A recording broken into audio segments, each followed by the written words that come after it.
Magandang araw po ng ating pong Home Church Family Midweek Worship Service, mga minamahal na kapatid.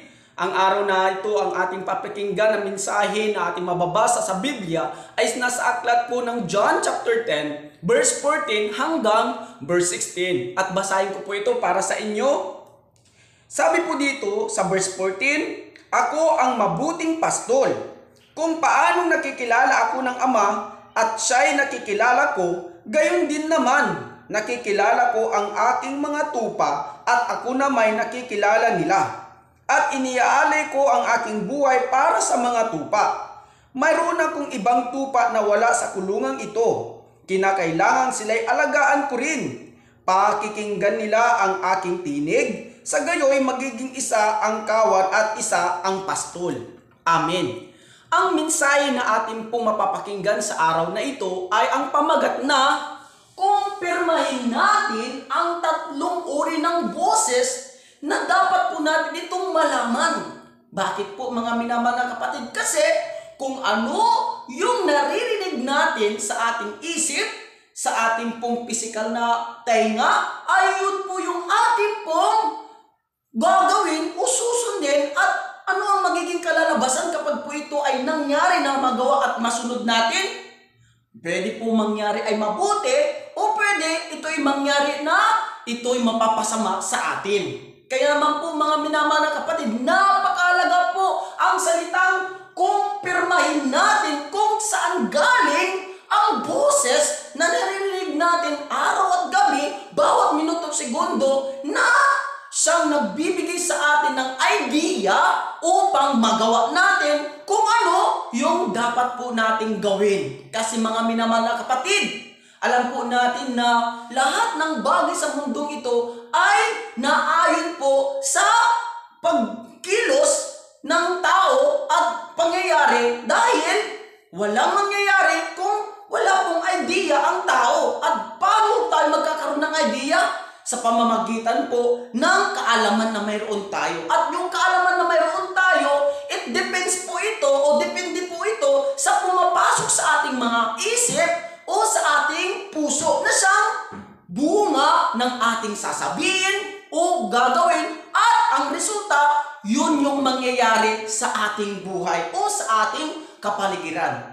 Kaya una na dapat po nating matandaan dito na makumpirma kung saan galing ang idea na pumapasok sa ating isip na siyang lumabas sa ating bibig at nagawa natin sa ating araw-araw na pamumuhay ay yung makumpirma natin ang boses na galing kay Satanas.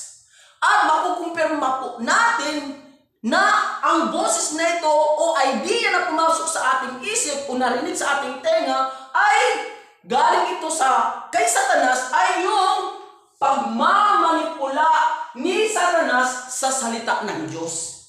Ang pagmamanipula ni Satanas sa salita ng Diyos sa buhay natin ay napakahalaga po nating makumpirma. Bakit? Kasi kapag po ito ay nagawa, nasunod natin ang pumasok na boses sa ating isip na naging ito po yung ating pong ginawa, ano mangyayari? Magkakaroon po tayo ng kapahamakan sa ating buhay. Marami po ang pangyayari sa ating buhay na nagagawa natin yung mga bagay na ito. Tapos, pagkatapos na natin nagawa, ay pinagsisisihan natin kung bakit nagawa natin ito. Pero anong nangyayari? Tapos na, nangyari na, nagawa na natin, nasabi na natin. Hindi natin alam nung una na ang bunga o magiging resulta. Basta, sinunod lang natin kung ano yung pumasok na idea sa ating isip o kung ano yung narinig natin sa ating tenga na kung saan yun yung nangyari ang bunga ay mga mali at kapamakan. Na kahit na pinagsisihan natin o gusto natin na bunga ibalik sa dati ay hindi na po may babalik o hindi na po magagawa nating malutas. Bakit? Kasi nangyari na kung ano yung ating sinabi at nangyari na kung ano yung nagawa natin dahil sa nakinig at sinunod natin kung ano yung boses na pumasok sa ating isip na yun yung ating sinunod at ginawa. Kaya napakahalaga po mga minamahal na kapatid na makumpirma po natin kung ano yung pumapasok sa ating isip na mga idea at mga tinig na Mga minamahal na kapatid, ang pagmamanipula ni Satanas sa salita ng Diyos ay ang pagdaya niya sa atin. At ang dahilan kung bakit niya minamanipula ang salita ng Diyos, hindi lamang po tayo dayain, kundi yung wasakin yung ating buhay, yung kasiyahan natin, higit sa lahat, yung wasakin niya yung ating relasyon sa Diyos. Ang mawalan tayo at bumagsak ang pananampalataya natin sa Diyos. Dahil kapag nangyari ito, ano po ang magiging bunga? Ang magiging bunga po ay kapahamakan natin at kapahamakan ng nasa paligid natin. Kaya mga minamahal na kapatid, upang makita natin kung ano yung pagmamanipula ni Satanas sa salita ng Diyos upang tayo'y madaya niya, matangay niya sa kapahamakan at mawasak yung buhay natin, ay gumagamit siya ng kasangkapan.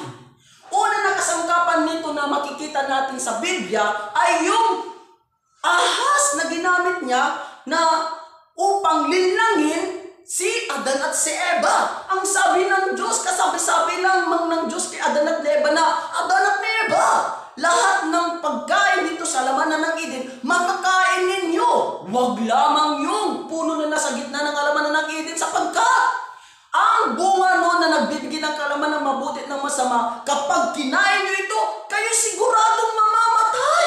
Yun ang sabi ng Diyos kay Adan at Eva na naririnig nila mismo sa kanilang tainga. Dahil ang Diyos ay nakikita nila, dahil kasama nila ang Diyos. Pero ano po ang nangyari? Na si Adan at si Eva sa kanilang buhay, biglaan. Yung biglaan po na ayun na si Adan at si Eva ay nagkaroon na sila, ay napahamak ang kanilang buhay, napalayo sila sa Diyos, sila'y naging makasalanan at doon ay pumasok si Satanas upang sila'y bihagi ng kanilang isip puso, yung buhay at ang kanilang katawan. Dahilan sa ano? Dahilan sa tinig ni Satanas na nag-udyok sa kanila na gawin ang pinagbabawal na utos ng Diyos sa kanila. Nang sabi ni Satanas na pagmamanipula na sa kina Adan at ni Eva, na ang sabi niya ay, hindi totoo yan. Sinabi lang ng Diyos dyan na huwag niyo kakainin ang prutas na yan na nagbibigay ng kalaman ng mabuti na masama, sapagkat alam ng Diyos na kapag kinain niyo yan, kayo ay magkakaroon ng kalaman ng mabuti at ng masama at kayo magiging parang Diyos. Yun po ang idea at udyok or bulong na salita ni Satanas kina Adan at ni Eva. At take note mga minamahal na kapatid, kung ang salita ng Diyos kay Adan at ni Eva ay nagsilbi kay Adan at ni Eva na parang ito ay covenant, ito naman si Satanas ay hindi covenant, kundi ito ay kapahamakan, pagkasira at pagkawasak. At hindi ito alam ni Adan at ni Eva na ito ay pagmamanipula ni Satanas sa salita ng Diyos na sinabi kay Adan at ni Eva na sila ay mamamatay, kundi ang sabi ni Satanas na pagmamanipula niya kay Adan at ni Eva upang mahulog si Adan at si Eva sa patibong ni Satanas na sila'y mapahiwalay sa Diyos dahil sa self-centeredness ni Adan at ni Eva na gusto nilang magkaroon ng kalaman na mabuti na masama at maging katulad nila ang Diyos. At pangalawa, yung pagiging Genesis chapter 6 na man-centeredness na nakita nila yung prutas ay maganda kapag magkaroon sila ng kalaman na mabuti na masama. Higit sa lahat, yung Genesis chapter 11 na bitag o trap ni Satanas na kapag kinain nila ito, sila'y magiging Diyos. Anong nangyari? Si Adan at si Eva ay sinunod nila kung ano yung tinig na narinig nila na sa tingin nila napakaganda pong idea. Kaya naman po mga minamahal na kapatid, makikita po natin doon na si Satanas ay ang gaganda ng mga salita na sinasabi. Gaya rin po ng mga tao na manluloko, manlililang at mandaraya. Kapag po ang tao ay may gusto po siyang hangarin o masamang motibo, hindi po siya magpapakita, lalong-lalo na hindi siya magbibigay ng salita na pangit o masama.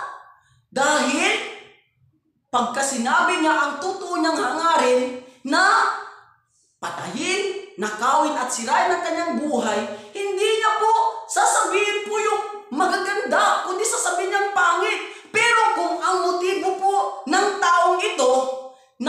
ikaw ay sirain, wasakin at patayin, hindi siya magsasabi ng pangit. Puro magagandang sasabihin niya. Para ano? Para malinlang ka niya, para mangyari yung kanyang plano o motibo na ano?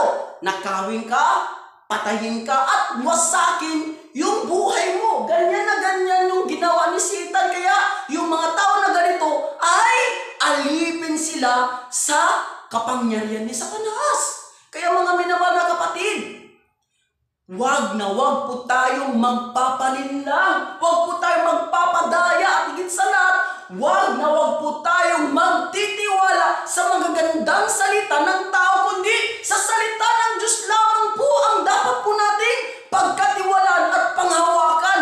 Ang pangako lamang po ng Diyos ang ating panghawakan. Hindi po basta lamang pangako ng tao ay doon tayo didepende, aasa at magtitiwala ng buong puso. Dahil pwede itong gamitin ni Satanas para ano? Para mabiyag niya ang ating isip at puso buong pagkatao na ano? Na matupad ang plano ni Satanas na mawasak, masira at madala niya sa impyerno. Mga minamahal na kapatid, marami pong uri ng kasangkapan si Satanas para po madaya tayo sa kanyang magandang mga idea o tinig o boses. Gaya po ng mga tao na hindi pa nakakapakinig ng gospel, na kapag nakarinig po ang mga, mayroon tayong naririnig na sa mga kapitbahay o sa mga hindi mananampalataya, hindi pa nakakarinig ng katotohanan ng gospel na sila ay naniniwala sa multo. Na nakita nila ang kanilang magulang, ang kanilang mga lulu, ang kamag-anak lang namatay. Kaya ano nangyayari? Nagkakaroon sila ng ano? Trauma. O kaya'y depression or takot. At anong nangyayari? Sila po ay nahulog sa patibong ni Satanas na ano? Na maniwala na ang namatay na kamag-anak ay bumalik at buhay at nagpakita. Sino po ang nasa ilibot nito at sino po ang nanililang sa kanila? Walang iba kundi ang demonyo. Dahil ang demonyo magaling magbalat kayo. Kaya naman po mga minamahal na kapatid, huwag tayong maniniwala sa mga pamahiin, sa mga karma, sa mga kulang, sa mga sumpa. Dahil ito po ay mga idea ni Satanas na mga bulong niya para tayo ay ano? Mahulog sa tinatawag na depression, insomnia, panic disorder, okay, takot at pangamba. Isa pa po yung Biblia. Ang dami mga tao na nais nilang magkaroon po ng kaligtasan sa pamamagitan ng pag-aaral ng Biblia. Kaya ang ginagawa nila, basa sila ng Biblia, aral sila ng Biblia, pero alam niyo po, without the leading of the Holy Spirit, kung magbabasa ka ng Biblia na hindi ka nag-pray, sino ang nag-guide sa iyo? Ang diablo. Meron po nakasulat sa Biblia na kapag ang kamay mo ay sanhi ng pagkakasala, mas mabuti pang putulin ang kamay mo na pumunta sa langit ang isa lang, kaysa naman dalawang kamay mo na pupunta sa impyerno. Kaya ang ginawa ng taong ito, dahil hindi niya maiwasan at makontrol ang kanyang ginagawang pagnakaw o panguhan ng gamit na hindi niya kanya, nagdesisyon siya na ano, natigilin ang kanyang ginagawang ganun. Hindi niya mapigilan yung bakit? Kasi siya ay kontrolado ni Satanas. At higit sa lahat, anong nangyari nung nabasa na yung ganung salita ng Diyos sa Biblia? Ginawa niyang literal. Anong ginawa niya po? Dahil gusto niya na magbago sa pamamagitan ng sarili niya without helping of the Holy Spirit, kinaptured siya ni Satan. At nung nabasa niya yun, anong ginawa niya? Sinunod niya kung ano yung nakasulat sa Biblia. In literal, hindi spiritual meaning. Kaya ang ginawa niya, pinutol niya yung kamay para ano? Para maputol na yung kanyang ginagawang kasamaan. Tama po ba yun? Yun po ba ang ibig sabihin ng salita ng Diyos? Na tayo ay pahirapan? Tayo ay isumpa? Hindi po, di ba? Sino po ang nagbigay sa kanya ng idea, sa kanyang isip na gawin niya iyon? Hindi po yung salita ng Diyos, kundi mismo si Satanas ang nagbigay sa idea ng isip niya para gawin niyang literal, hindi spiritual. Dahil without Holy Spirit, kung uunawain mo ang Biblia sa pamamagitan ng knowledge ng tao, ay siguradong makakaptured ka ni Satan na gagawin mo, ito ay literal.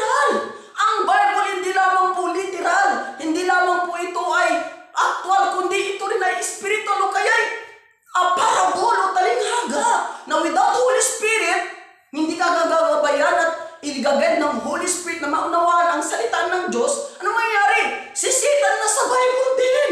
Dahil si Satan, nilinlang niya din si Adan at si Eva. Si Satan din ay nasa Bible, kaya pwedeng si Satan gamitin niya rin ang Biblia para ikaw ay linlangin saan? Sa pamamagitan ng pandaraya, panlilinlang. Kaya mga minamahal na kapatid, maraming kasangkapan si Satan para yung boses na manipulain ang salita ng Diyos, manipulain ang ating isip sa katotohanan, sa gospel, ay matupad na ano? Na wasakin ang buhay natin. Hindi lamang physical ang wawasakin na, kundi lalong higit na yung espiritu natin o kaluluwa na ano? Na mapunta sa impyerno. Kaya ang daming nagsusuicide dahil sa mga pumapasok na idea sa isip nila na kung saan ay galing sa boses ni Satanas. Amen? Kaya mga minamahal na kapatid, kailangan po tayong maging alerto at kailangan po tayo ay maging matalino kung saan galing ang boses. Kaya napakalaga yung salitang kumpirmahin kung saan galing ang mga idea na pumapasok sa ating isip. Lalong-lalo na makumpirma natin na kung ito ay pagmamanipula against sa katotohanan ng salita ng Diyos without the leading of the Holy Spirit, ano mangyayari? Ay siguradong hulog tayo sa bitag ni Satanas. Na ano? Na nais niya tayong patayin, nakawan, wasakin at sirain yung ating buhay, pati yung ating masayang pamumuhay araw-araw. Hindi lamang po mga minamahal na kapatid, ang kasangkapan din mismo ni Satanas na napaka-epekto sa atin na ginagamit, kapag ginamit na ito, napakalaki po yung epekto na tayo ay masira, mawasak ni Satanas. Sino itong kasangkapan na ito? Tao. Bakit? Kasi ang nakikita natin, tao na nagsasalita sa atin, kaya kagad tayo nasasaktan, kaya kagad tayo na-feel into temptation dahil sa hindi natin nakukumpirma na bawat salita ng tao na nagsasalita sa atin ay walang ibang may gawa nito ay kundi si Satanas. Kung ang asawa mo nagsalita sa iyo ng masakit, bakit ka kaagad nasaktan? Bakit ka agad nagalit? Dahil sa hindi mo nakumpirma na yung boses o salita ng asawa mo ay hindi siya mismo yung sasalita, kundi captured siya ni Satan, ginamit siya para sundin at gawin ang gusto ni Satan. Kaya ang lumabas sa kanyang bibig, hindi salita niya, hindi salita mo, hindi salita ng tao, kundi salita ni Satanas. Dahil ang boses na naririnig mo ay, yes, boses nga ng asawa mo, boses nga ng tao, pero sino ang nagbigay sa kanila ng idea upang sabihin ang mga salita ito na masasama, na siyang nakapanakit sa damdamin mo at nakapagbigay sa iyo ng galit? Walang iba kundi si Satanas. Kaya kapatid, kumpirmahin mo kung saan galing ang boses na naririnig mo sa tao. Malimit sa lahat mga kapatid, tayo bilang mga tao, napakahilig natin yung magsalita ng magsalita. Kaya nauwi saan? Sa chismis na ito yung nagdadarang o isang bagay na nakakasira, nakakapamatay at nakakapangwasak ng buhay ng tao. Kaya yung mga tao na hindi mapigilan yung boses, kung captured, mapigilan yung bibig, kung captured siya ni Satan, ano mangyayari?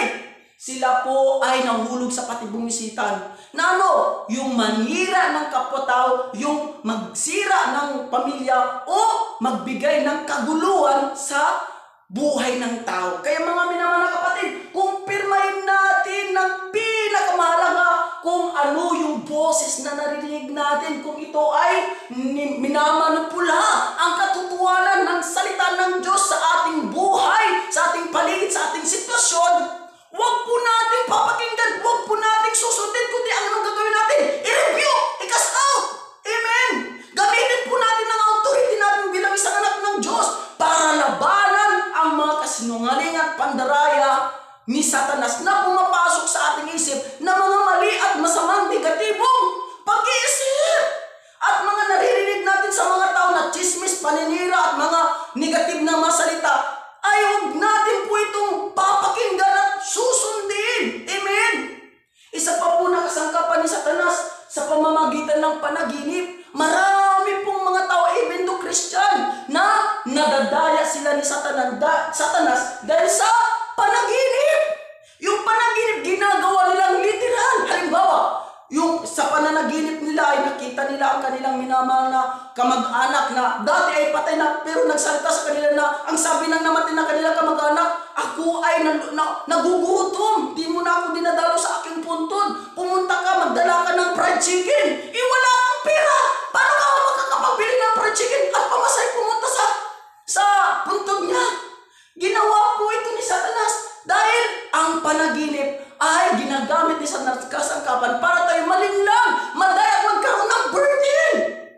Kaya mga minamahal na kapatid, kumpirmahin natin kung saan galing ang boses na pumapasok sa ating isip, idea na kung saan ito ay galing kay Satanas upang mangwasak, manira at ang ating buhay ay pahamak.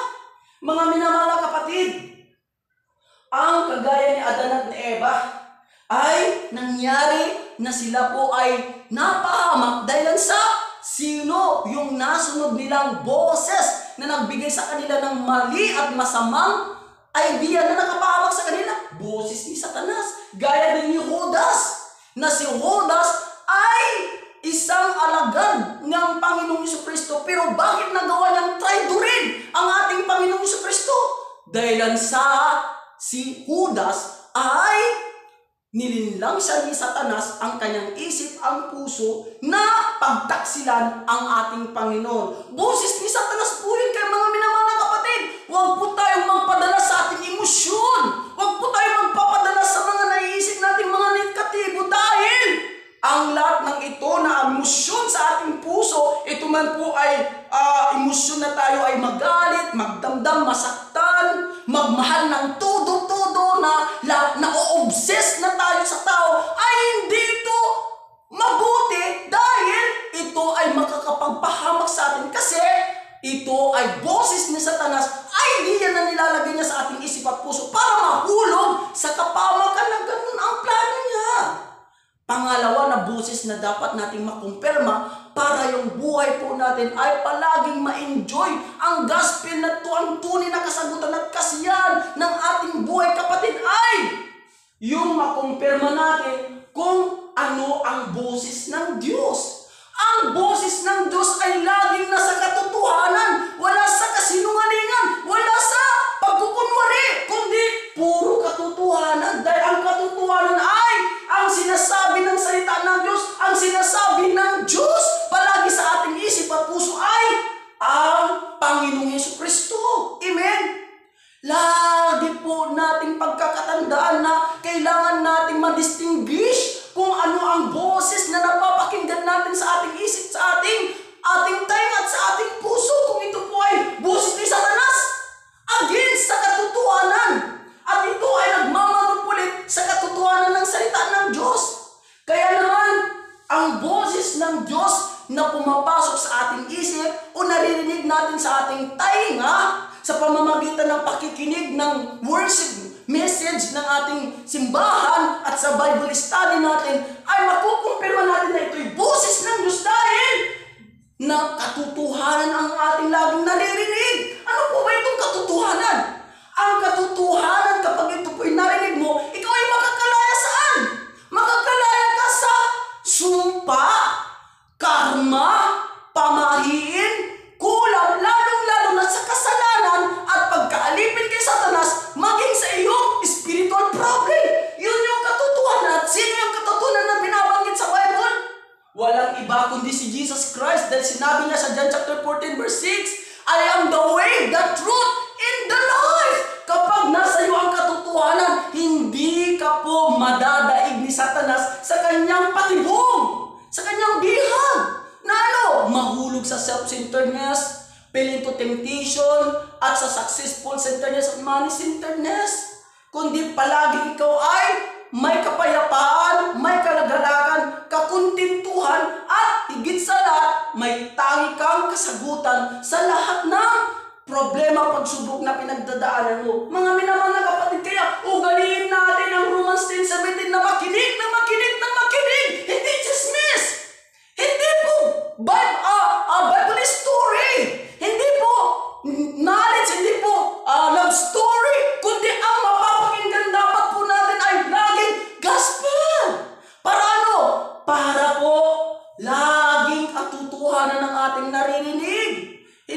pandilim ng pandaraya, pagmamanipula ni Satanas sa katotohanan na dapat nating ma-enjoy sa ating buhay. Amen po ba? Amen!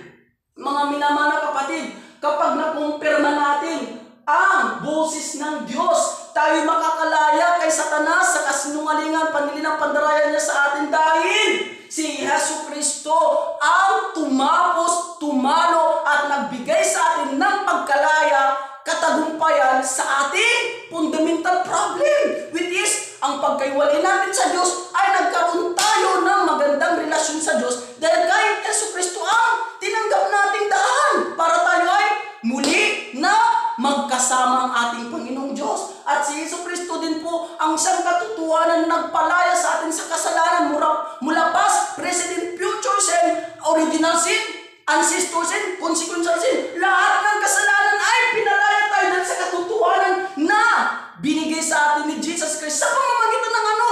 Sa pamamagitan ng katotohanan na ito'y ating napapakinggan. Higit sa lahat, napalaya din tayo ng katotohanan ito na Jesus Christ dahil pumunta siya rito para wasakin ang kasinungalingan, mga pandaraya at pangwasak ni Satanas sa ating buhay. Kaya yung buhay natin, punong-puno ng kasiguraduhan. Anong kasiguraduhan? Pagtatagumpay anumang mga problema o atake sa atin ni Satan. Tagumpay sa physical problem, mental problem, financial problem, business problem, spiritual problem, fundamental problem dahil yung katotohanan na ito na si Hesus Kristo ang siyang naging kasagutan natin. Yan yung boses na laging sinasabi sa atin ng Diyos. Magkamali man tayo, nakagawa man tayo ng kasalanan, maliit man o malaki, nakita man o hindi nakita, ang katotohanan ang nagbibigay sa atin ng kapayapaan, kasiguraduhan ng ano? Kapatawaran at kaligtasan. At higit sa lahat, kasiguraduhan ng katagumpayan na lahat ng pagsubok na pagdadaanan natin ay kaya natin ito dahil kasama natin ang Diyos. Yun yan. Yun yung palaging sinasabi ng Diyos. Anak ka ng Diyos.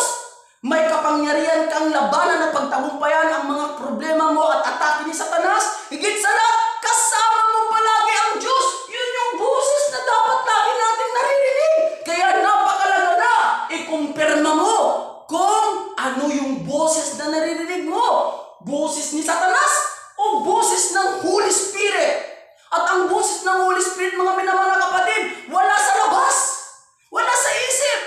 Kundi nasa puso mo. Dahil saan mo tinanggap si Jesus? Bilang yung pinapagligtas? Sa puso. Kaya ito ang Holy Spirit palaging nangungusap sa iyo na ano? Na ikaw ay anak ng Diyos. Ikaw ay may power and authority na mapagtagumpayan ang mga gawa ni Satanas. At higit sa lahat, ikaw ay palagi mong kasama ang Diyos. Yun yung palagi po nating naririnig. Amen? Si Satanas, nandyan lang po siya sa paligid. Wala na sa loob. Pero pwedeng si Satanas ay atakiin tayo. Dahil si Satanas, wala pa siya sa impyerno. Nandito po siya sa mundo na pagilid-gilid at naghahanap ng ano? Ng bakante ang isip. Kung walang laman ng salita ng Diyos, ang gospel ang isip mo, dyan po kanya atakihin. At hindi lang nag-isa si Satanas. Mayroon siyang mga kampon, diablo, demonyo at masasamang espiritu na isasama niya ito para ano? Para ikaw ay atakihin. Saan? Isip. Kaya naman napakalaga po nating makumpirma kung saan nanggagaling ang mga idea na ito na pumapasok sa ating isip kung naririnig ng ating mga tenga na mga sabi-sabi o chismis o salita ng mga tao. Kung boses ni Satanas, malalaman mo na ito ay kay boses ni Satanas dahil minamanipula ka sa katotohanan ng salita ng Diyos na ayaw mong paniwalaan, na ayaw mong pakinggan at ayaw mong maranasan ng ano? Ang pagpapala ng gospel. Pero kung ito ay boses na mula sa Diyos, ibig sabihin, puspos ka ng Holy Spirit. Dahil kapag hindi ka puspos ng Holy Spirit, hindi mo napakaliwanag na maririnig ang boses ng Diyos. Kaya kailangan palagi natin makinig ng ano? Hindi chismis, hindi Bible story, hindi love story, hindi drama sa TV, kundi gospel. At saan maririnig ang gospel? In time of home, church worship, families, service and Bible study and sa ating pagbabasa ng Bible. Amen? Dahil ang layunin ng Diyos, kapag tayo po ay nakumpirma natin na ang boses ng Diyos ay naririnig natin sa pamamagitan ng Holy Spirit, dahil puspos ka ng Holy Spirit sa pamamagitan ng pakikinig ng gospel, malalaman mo na nais ng Diyos ang pagkakaisa. Pagkakaisa po ang layunin ng Diyos kung bakit po mayroong Holy Spirit na nangbubulong sa iyo. Kaya kapag po ikaw ay may kagalit sa iyong kasamahan, sa trabaho, sa pamilya, sa iyong ka-churchmate, ang Holy Spirit ay binibigyan ka po o inuudyukan ka, boses ng Holy Spirit na makipag-ayos. Hindi po ang gusto ni Satanas is pag kayo wala paggawa sa pagkasira. Pero ang boses ng Holy Spirit na panig sa katotohanan ay yung kayo ay pagkasunduin, pagkaisahin ng iisang pag-ibig, iisang layunin at iisang hangarin na kayo ay magsama na si Kristo ang hari o sentro. Amen? Kaya mga minamahal na kapatid, ang pagkakaisa na ito ay katotohanan na maririnig mo mula sa boses ng Holy Spirit ng Diyos, ay makikita at mahanap dito ang kaligtasan. Kapag po nagkaisa ang banal na Espiritu at ang puso mo, ibig sabihin ang Espiritu mo, Espiritu ng Diyos at ang Espiritu mo pagka nagkaisa, ano mangyayari? Power! Power for what? Power for salvation. Kaya nga po ang tatlong persona ng Diyos ay iisa. Amen! Kahit na tatlong persona ng Diyos, pero iisa sila. Ang Diyos Ama, isa. Ang Diyos Anak, isa sa Diyos. Ang Diyos Espiritu Santo ay iisa sa Diyos. Kaya nga, ang Ama, ang Anak, at ang Espiritu Santo ay pinagsamang iisang Diyos sila. Bakit po tatlo ang persona ng Diyos? Para matupad yung kaligtasan natin. Kaya nga po, hindi lamang po tayo naniniwala sa isang Diyos na kung saan ay may tatlong persona, kundi mas lalo pa natin kung itong pinangawakan na ang Diyos ay tatlo ang kanyang persona, na ang Anak, Diyos din, at ang Espiritu Santo, Diyos din, at ang Ama na naglikha ng langit at lupa ay Diyos din. Pinagkaisa po ang tatlong persona na ito sa iisang makapangyarihang Diyos na gumawa at nagplano at binigay sa atin yung kaligtasan. For example, ang Amang Diyos, sinabi po niya sa kanyang salita na in the beginning, there is the Word, and the Word, what is God? At yung God na yun na Diyos Ama ang nagplano para si Jesus Christ ipadala in John chapter 3 verse 16, that for God so loved the world that He gave His only begotten Son. Sino yung Son na ito na plinano ng Diyos Ama na ipagkaloob? Si Jesus Christ. At ang sabi doon po sa 1 Corinthians chapter 3 verse 16 na ang Holy Spirit nag-dwell sa atin para tayo ay maging templo ng Diyos. Amen? Kaya kung without Trinity God, hindi po makukumpleto yung kaligtasan natin. Kaya po, napaka-imposible na maniniwala ka sa isang Diyos sa tatlong persona na wala po ang katotohanan sa tulong ng banal na Espiritu Santo. Amen?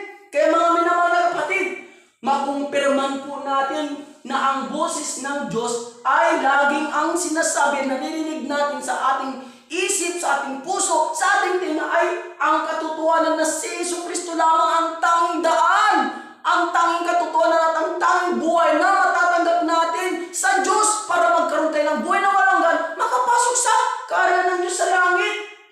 At yun yung kaligtasan. Kapag po tayo nakalaya sa pangunahing problema na gawa ni Satanas, ano mangyari? Magkakatanggap tayo ng buhay na walang hanggan. At ang buhay na walang hanggan na ito ay matatagpuan natin sa katotohanan na walang iba kundi si Jesus Christ. Dahil walang ibang tinutukoy sa Biblia mula Genesis hanggang Revelation. Iba't iba man po ang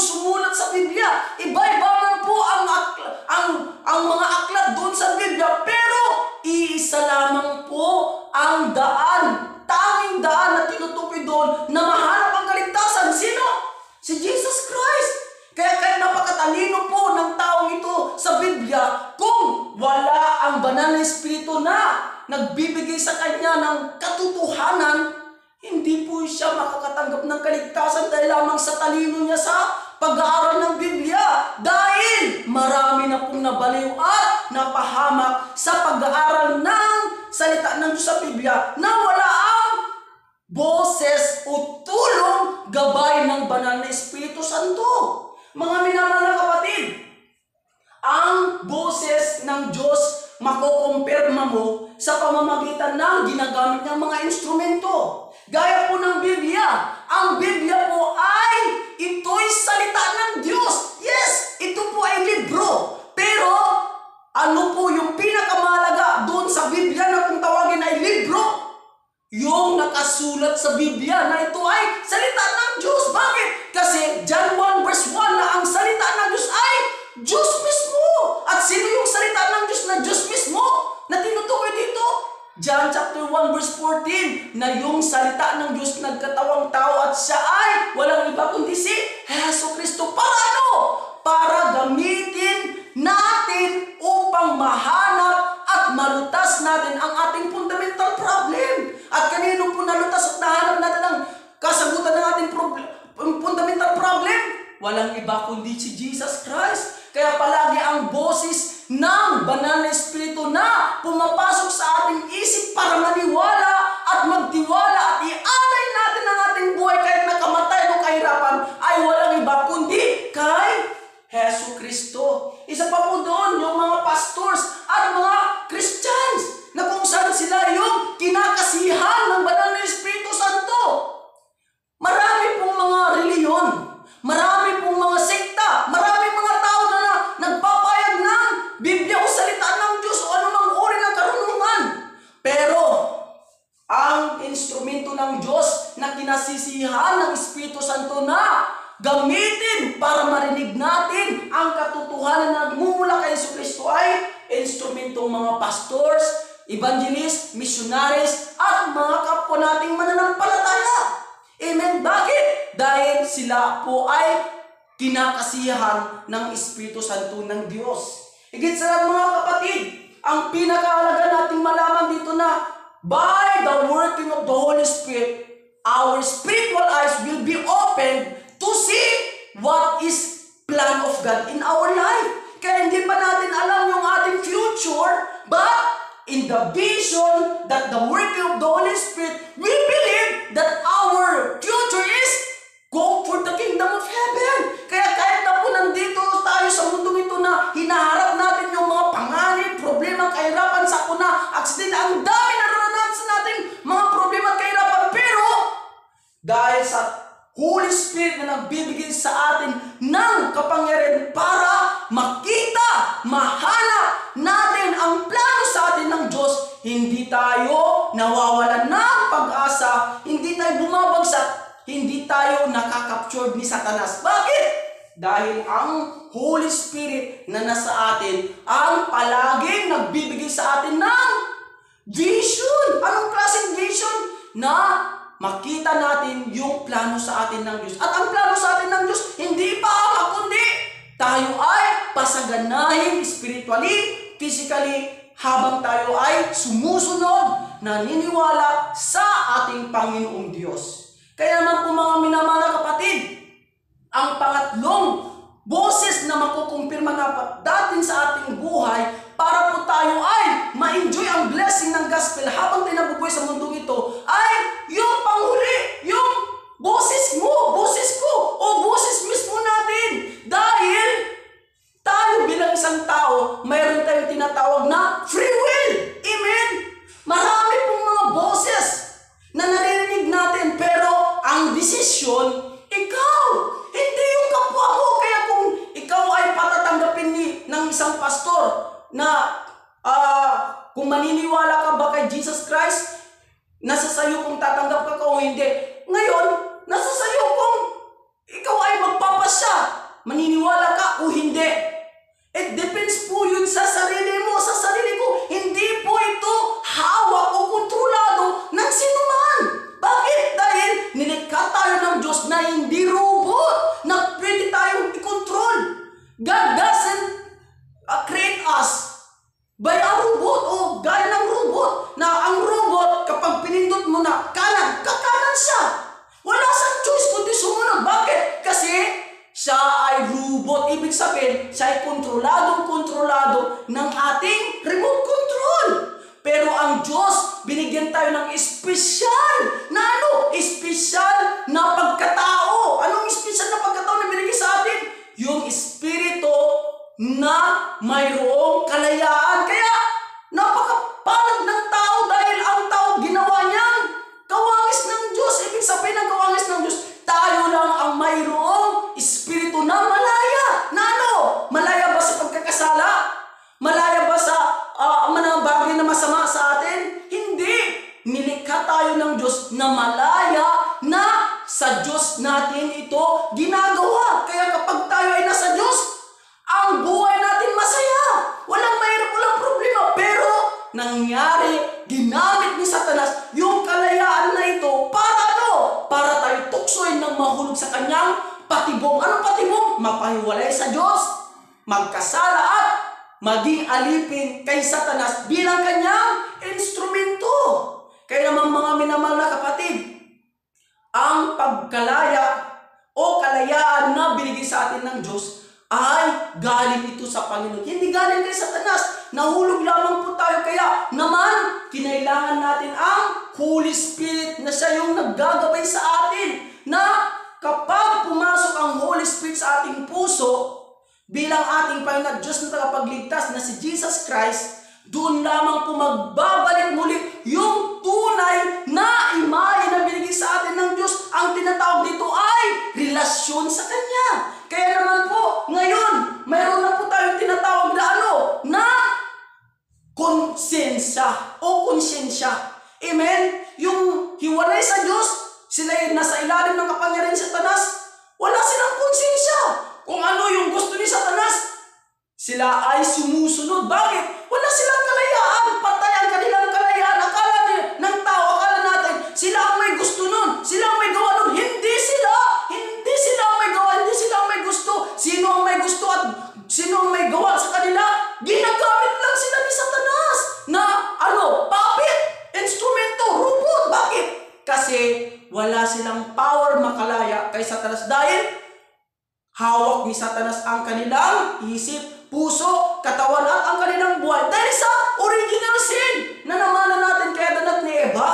Kaya tayo ngayon, bilang mga mananampalataya na tumanggap kay Jesus Christ bilang tagapagligtas, nasa atin na ngayon yung Holy Spirit na siya ngayon yung boses na nagbibigay sa atin ng right idea. Yung katotohanan. Pero nasa atin po kung susundin natin ang ating sarili na kung saan ito ay patibong ni Satanas. Amen? Mga minamahal na kapatid, desisyon ay hindi sa Diyos. Desisyon hindi kay Satanas. Ang desisyon nasa sayo, nasa akin, nasa atin. Na sundin kung ano ang gusto natin. Kung ito ay kay Satanas o sa guidance ng Holy Spirit. Kaya, yung pagdidesisyon natin nasa tama o mali. At anong bunga? Ang bunga po nito ay kung ang ating nasunod ay boses ni Satanas, mali ang desisyon natin.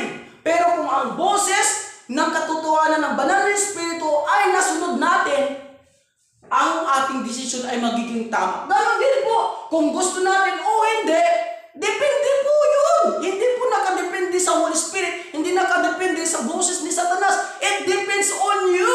Ang kailangan lamang po na mangyari, kailangan palagi kang nakakapakinig ng gospel para yung Holy Spirit ang masunod mo. Hindi yung boses ni Satanas. That's why, kung ikaw ay kulang na kulang sa pakikinig, laging nasusunod mo ang boses ni Satanas na magkasala at mapahamak.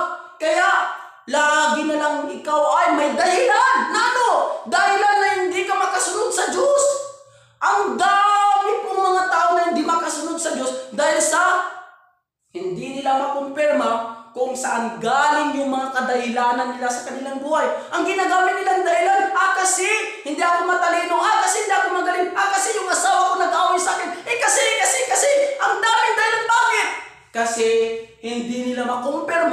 na ang lahat ng kadahilanan nilang yun ay idea na galing kay Satanas. Dahil si Satanas, siya yung nagmamanipula sa kanilang isip, sa kanilang kapaligiran, sa kanilang buhay para hindi nila masunod ang kalooban ng Diyos at matanggap ang plano at pangako sa kanila ng Diyos na buhay na walang hanggan, kaligtasan at pagpapala sa buhay nila na masaya dito sa mundo. Mga minamahal kapatid, ang una na dapat nating malaman dito na ang mga boses na pumapasok sa atin ay nagsisimula sa ating isip. Dahil si Satanas, saan po siya nang bubulong? Hindi sa puso.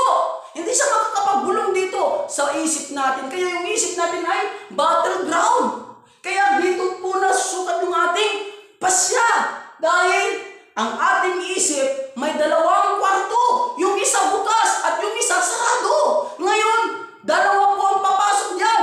Pwedeng boses ni Satanas at boses ng Diyos. Pero, ang makita natin dito, na kapag nakapasok ang mga idea o boses ni Satanas, nasa sa atin ko, i-entertain natin o papapasukin.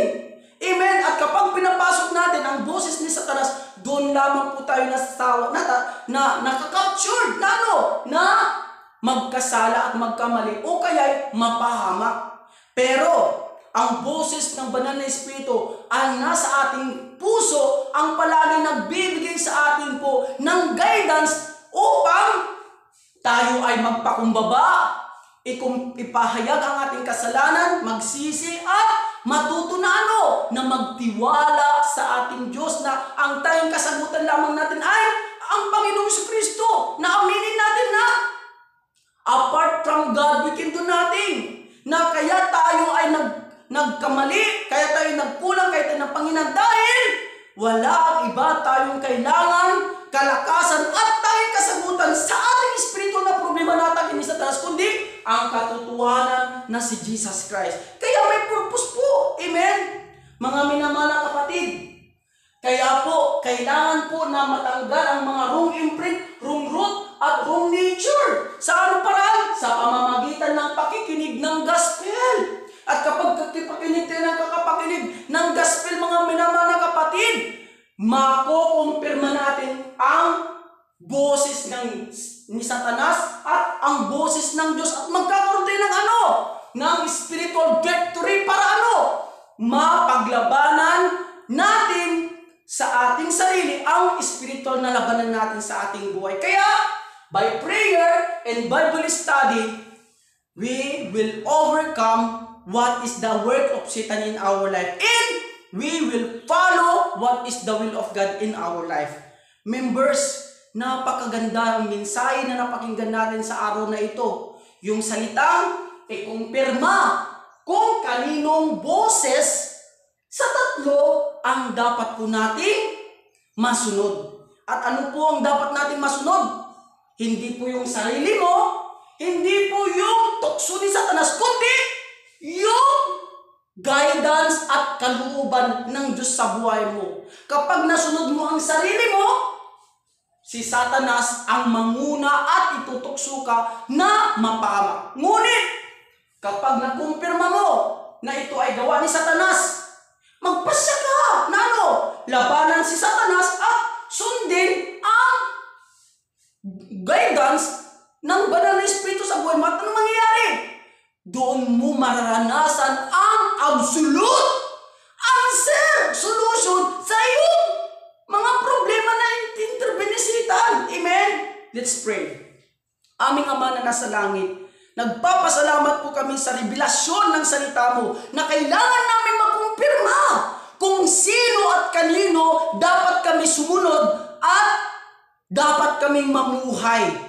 Na Lord, open our spiritual ears upang marinig namin, Panginoon, ang matamis mong boses na siyang aming hinahanap at laging gustong masunod dahil nasa inyo ang tunay na kapayapaan, kaligayan at kasagutan, higit sa lahat kaligtasan na magbibigay sa amin ng buhay na walang hanggan.